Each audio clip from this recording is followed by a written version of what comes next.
Bien, hoy vamos a avanzar matrices y determinantes. Para esto vamos a hacer una pequeña introducción. El conjunto producto cartesiano.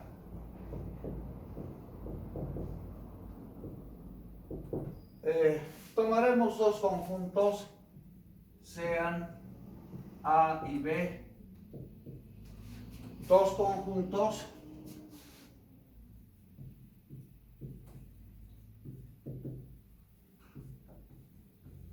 distintos del conjunto vacío.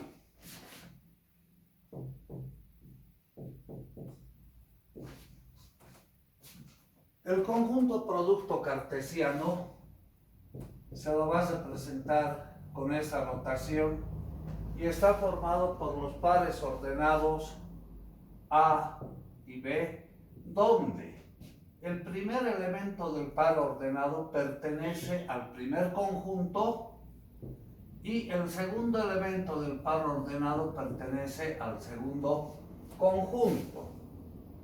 Si hacemos un ejemplo,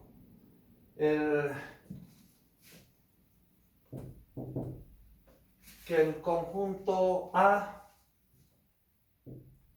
tenga los elementos 1, 2 y 3.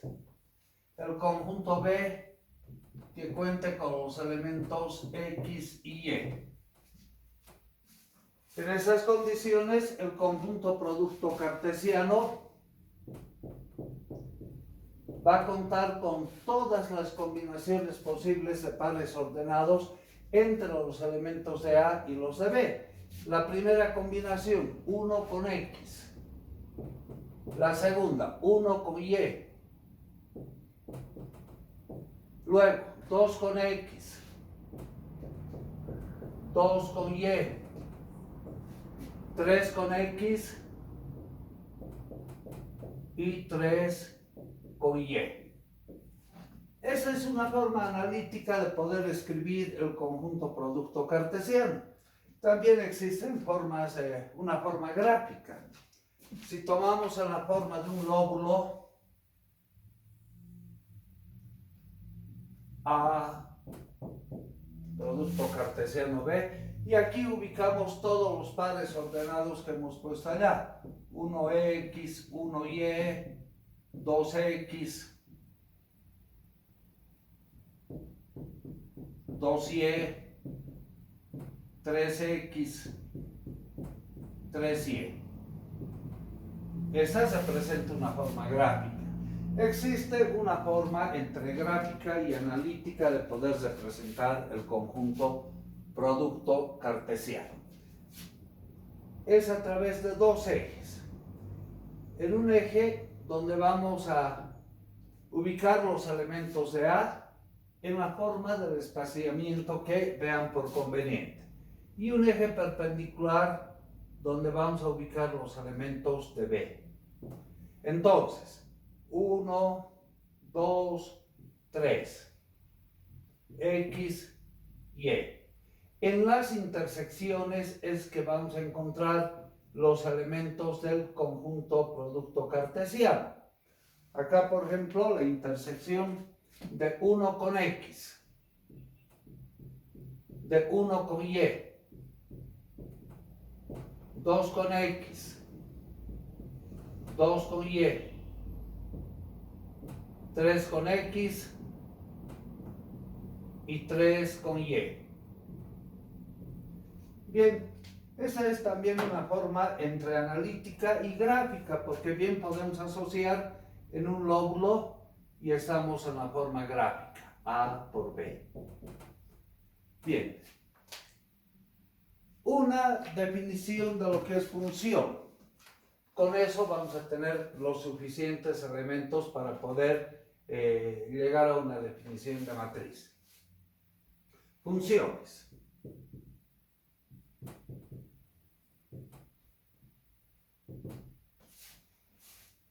Sean A y B dos conjuntos.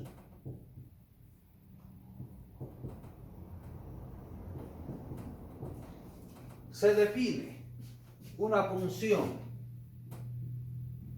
de A en B si cumple dos axiomas.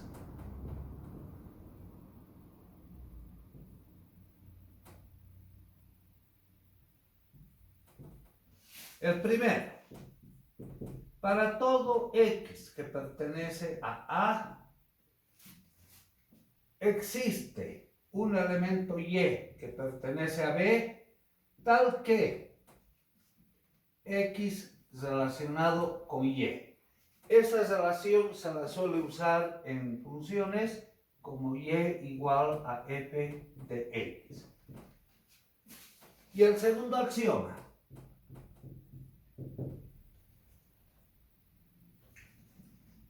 Para todo X que pertenece a Y y Z que pertenecen a B, si X relacionado con y además X relacionado con Z, quiere decir que Y es igual a Z.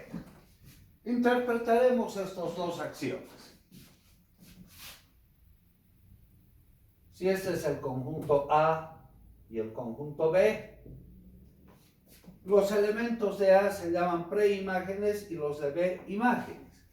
Por ejemplo, acá tenemos un X1 que está relacionado con un Y1, un X2 relacionado con un Y2 y así sucesivamente. Quiere decir, todo elemento del conjunto A tiene su imagen en el B. No puede existir un elemento XS que no esté relacionado con ningún elemento de B. Pero sí lo que puede suceder, por ejemplo, un X3 que tenga la misma imagen. Eso sí está permitido. Ahí surgen las funciones 1 a 1, sobreyectivas, biyectivas, etc. Pueden existir elementos en B que no sean imagen de ningún elemento de A. Pero otra cosa, si un elemento tiene dos imágenes, un elemento no puede tener dos imágenes. Esas imágenes son iguales. Bien, estos dos conceptos nos van a permitir definir una matriz. Haremos por acá.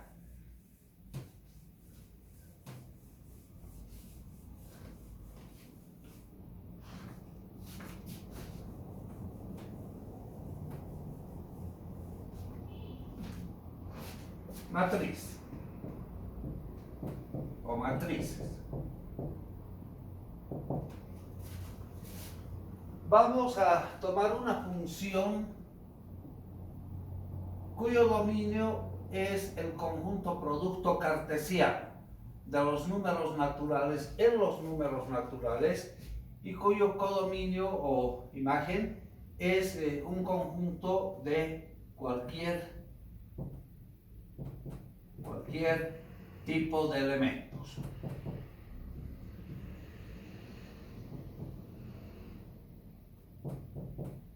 Pueden ser personas, pueden ser sillas, etc.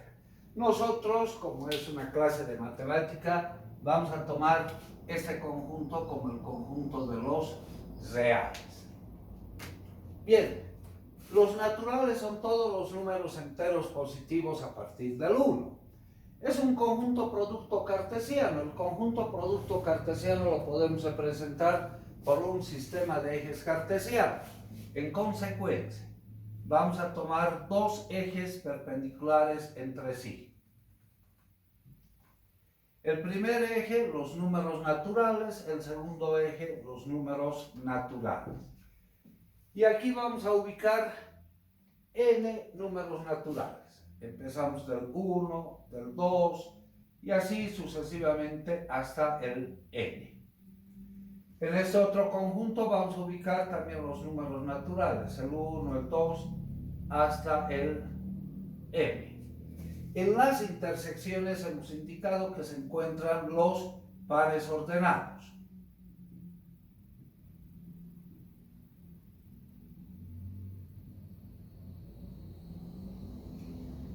Bien, acá tenemos el par ordenado 1 relacionado con 1. Este va a ser el 1 con 2 y así sucesivamente, el 1 con el m. Acá, el par ordenado 2 con 1, el par ordenado 2 con 2, hasta el par ordenado 2 con m. Y así sucesivamente, hasta n con 1, n con 2, hasta n con m. Ese vendría a ser el conjunto dominio. El codominio o imagen, los números naturales. Entonces, el primer elemento, su imagen va a ser un número natural, lo llamaremos el A. El segundo elemento va a tener su imagen otro número real. Se nos van a acabar las letras. El A también pongamos. El A es relacionado con el par ordenado 1, 1. Entonces A1, 1. El A es relacionado con el par ordenado 1, 2. Y así sucesivamente. Hasta llegar al A relacionado con el par ordenado 1 con M. El A1M. Y así sucesivamente. El A es relacionado con el par ordenado 2, 1. El A es relacionado con el 2, 2, hasta el A con 2M. Así sucesivamente vamos anotando los elementos imagen, hasta llegar al A relacionado con el par ordenado N1, con el N2, hasta el ANM. Bien, esta agrupación de números reales que estamos ubicando, le vamos a poner un paréntesis, y eso es lo que conocemos como matriz. A esta matriz la vamos a llamar AN por M. ¿Qué representa el primer subíndice? ¿Y qué representa el segundo subíndice? Si vemos la ubicación de estos números, vamos a llamar fila 1, fila 2, hasta la fila N. Si los vemos ordenados en forma vertical, vamos a llamar columna 1, columna 2, hasta la columna N. Entonces, el primer subíndice nos indica la fila, las filas, el segundo subíndice nos indica las columnas. Bien, entonces, ¿qué había sido una matriz? Es una ordenación de términos. Pueden ser números reales, pueden ser sillas, pueden ser personas, etc. Nosotros vamos a agarrar como números reales de momento. Ahora, si vemos, por ejemplo, esta fila. Esa fila es un vector que pertenece al espacio vectorial de los reales en dimensión m, tiene m elementos. De ahí que podemos decir, cada fila es un vector. Entonces también podemos interpretar una matriz como una agrupación ordenada de vectores fila. O podemos ver también de la siguiente manera. Si asociamos esto, eso también es un vector. Es un vector que pertenece a los reales en dimensión n, tiene n elementos. Entonces podemos decir, es una agrupación ordenada de vectores columna. Entonces, una matriz había sido una ordenación de vectores fila o vectores columna. Si n es igual a m, es decir, el número de filas igual al número de columnas, la matriz A, que sería n por n, se representa simplemente como A sub n y se la conoce como matriz cuadrada. Es decir, el mismo número de filas que de columnas. Por la formación geométrica se forma un cuadrado, de ahí que recibe el nombre de matriz cuadrada. Bien, entonces, si una matriz es una ordenación de vectores fila o vectores columna, todas las operaciones que hemos visto con vectores se cumplen también con matrices. Recordaremos rápidamente esas operaciones porque lo que nos interesa de este capítulo en verdad son las matrices especiales.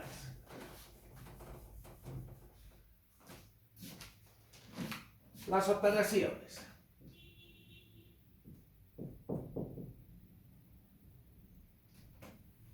La primera, suma o resta de matrices. Recordemos que para sumar o restar dos vectores deben estar definidos en el mismo espacio vectorial, es decir, tener la misma cantidad de elementos. Tomemos una matriz A11, A12, hasta A1M, A21, A22, hasta A2M, y así sucesivamente. N filas, AN1, AN2, hasta ANM. Esta que sea nuestra matriz A de N filas por M columnas. Queremos sumar a una matriz B cuyos elementos B11, B12 hasta B1M, B21,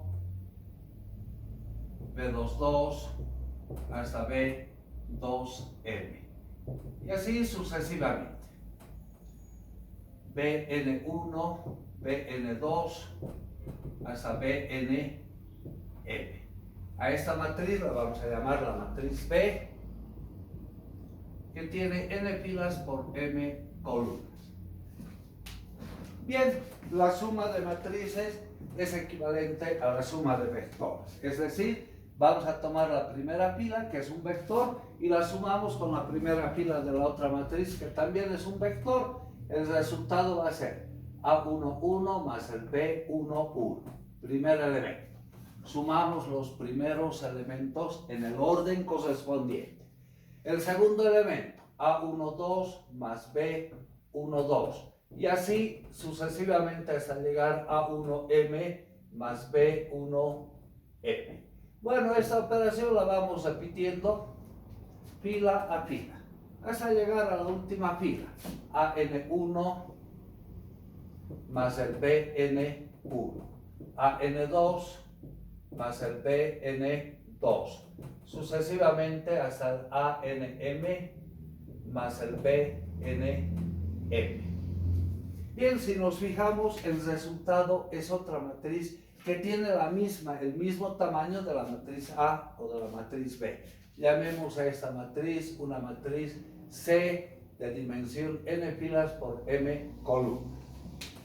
Bien, ahora, si queremos hacer la resta de matrices, voy a poner con otro colorcito, en vez de sumar sus elementos, simplemente los restamos.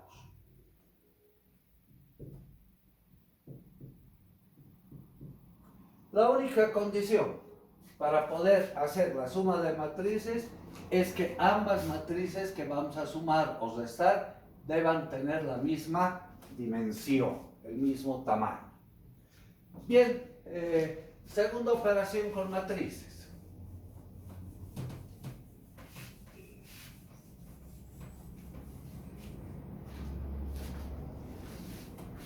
Igual que con vectores vimos el producto de un escalar por una matriz, o por un vector, ahora es por una matriz. Producto de un escalar por una matriz. sea lambda un número real, un escalar. Queremos multiplicar a la matriz A, entonces lambda veces la matriz A n por m. Esto va a ser lambda veces A11, A12, hasta A1m. A21, A22, hasta A2m. Sucesivamente hasta la enésima fila. AN1, AN2, hasta ANm. Cuando multiplicábamos un escalar por un vector, afectaba a todas y cada una de sus coordenadas. Si una matriz es una agrupación de vectores, va a afectar a todos sus elementos. Lambda veces A11, lambda veces A12, y así sucesivamente lambda veces A1m, lambda veces A21, lambda veces A22, hasta lambda veces A2m. Sucesivamente hasta llegar lambda veces AN1, lambda veces AN2, hasta lambda veces ANm. Bien, no hay nada más que hablar del producto de un escalar por una matriz. La matriz es n filas por m columnas. La matriz resultante es n filas por m columnas. No cambia su tamaño. Tercera operación que hemos visto con vectores era el producto escalar de vectores. Ahora se va a llamar producto de matrices.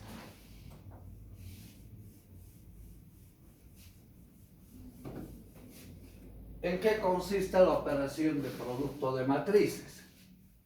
Para poder multiplicar dos matrices, se debe tener en cuenta el tamaño de ellas.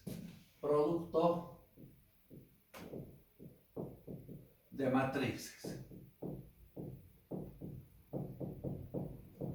Queremos multiplicar una matriz A de dimensión n por L por una matriz B que tenga el número de filas igual al número de columnas de la primera matriz, L por número de columnas cualesquiera.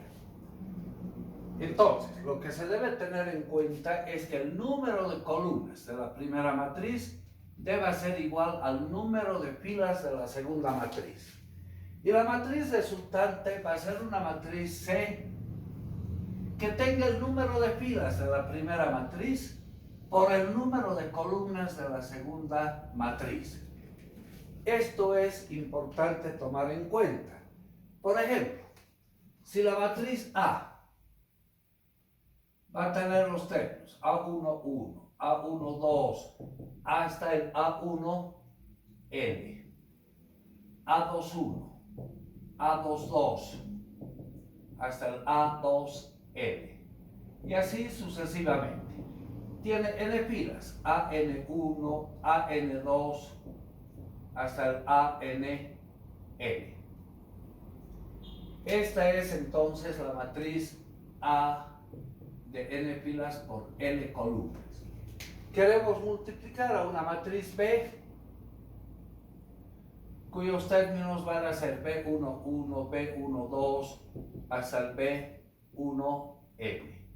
B21, B22 hasta el B2M. Bueno, esa matriz tiene n filas. La última fila será BL1, BL2 hasta el BLM. Esta es entonces la matriz B de dimensión L filas por M columnas. El resultado nos va a dar una matriz C cuyos términos en forma genérica podemos decir C11, C12, C1M, C21, C22 hasta C2M, sucesivamente hasta el CN1, CN2 hasta el CNM. Ahora, esta es la matriz C de n filas por m columnas. ¿Por qué se debe mantener esa igualdad? vamos a recordar un poquito el producto escalar de vectores. El C11 nos indica la fila 1 de la primera matriz, que es la matriz A, multiplicada escalarmente por la columna 1 de la segunda matriz. Bien, la fila 1 de la matriz A es esta. La multiplicamos escalarmente con este vector. O sea, vamos a hacer un producto escalar de vector fila por vector columna. Esto es A11, A12 hasta el A1L. Producto escalar B11, B21 hasta el BL1. Bien, para poder desarrollar un producto escalar de vectores, los vectores deben estar definidos en el mismo espacio vectorial, es decir, tener la misma cantidad de coordenadas. El primer vector tiene L coordenadas, el segundo vector tiene L coordenadas. Entonces se define el producto escalar. Y el producto escalar de vectores no es nada más que una suma del producto de sus coordenadas. Agarramos las dos primeras coordenadas, las multiplicamos algébricamente, más la suma del producto de las segundas coordenadas, A12 por el B21. Y así sucesivamente esta operación la vamos repitiendo hasta el producto de las últimas coordenadas, que sería el A1L por el BL1. Bien. Hagamos un ensayo más, por ejemplo, el C12. Fila 1 de la primera matriz la tenemos marcada. A11, A12 hasta el A1L. Producto escalar. La columna 2 de la segunda matriz, esta. B12, B22 hasta el BL2. Desarrollemos el producto de las primeras coordenadas, A11 por el B12 más A12 por el B22 y así sucesivamente hasta A1L por el BL2.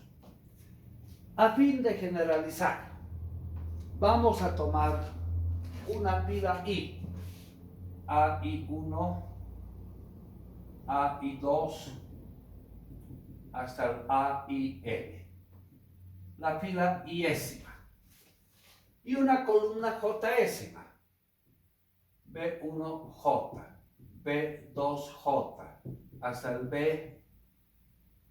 BLJ. Vamos a encontrar esta es la columna jésima.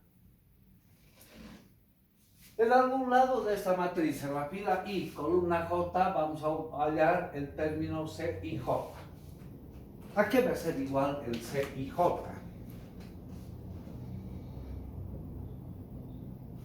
Fila iésima de la primera matriz, la que saco rojo. AI1, AI2, hasta el AIL. Producto escalar. La columna jésima, B1J,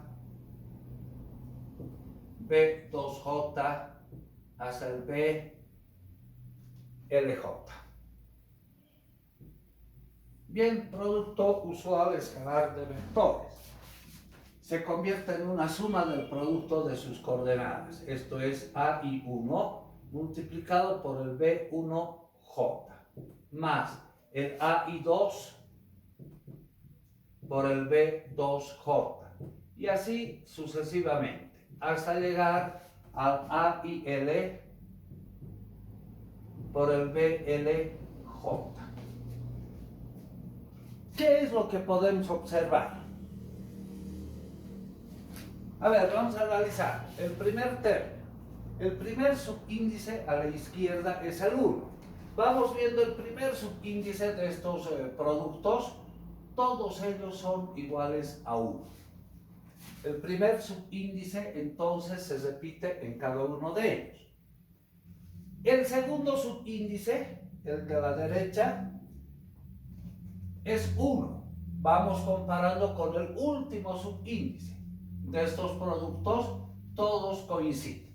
Veremos si en cada caso esto se repite.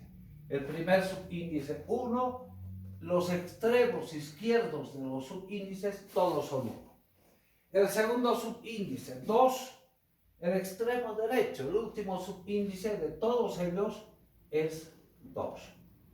En el término genérico, el primer subíndice lo hemos llamado I. El primer subíndice a la izquierda de estos pares de productos coincide con el I. El segundo subíndice lo hemos llamado J. El último subíndice de estos productos coincide con J. ¿Qué sucede con los subíndices interiores? 1, 1, 2, 2 y así sucesivamente hasta LL. Van iguales desde 1, 2 hasta L. En el segundo caso, 1, 1, 2, 2 hasta LL. En el término genérico sucede lo mismo. 1, 1, 2, 2 hasta LL.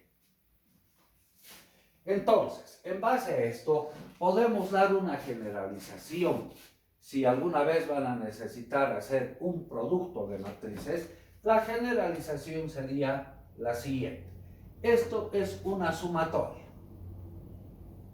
Sumatoria de los A por los B.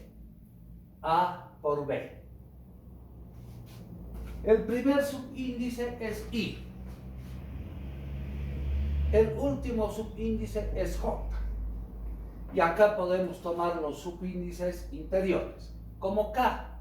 A y K, B, K, J. Tomando K, que va desde 1 hasta L. ¿Qué nos representa el subíndice I? El subíndice I nos representa las filas. En este caso, tenemos de la primera, segunda hasta la enésima. Y varía desde 1 hasta L. ¿Qué sucede con el último subíndice? J también va desde 1, nos representa las columnas. Las columnas de la segunda matriz desde 1 hasta N. Entonces, esta sería la generalización, el algoritmo de poder desarrollar dos matrices. Observaciones. Si tenemos el producto de A, que es la dimensión L por L, N por L, y queremos multiplicar a una matriz L por M,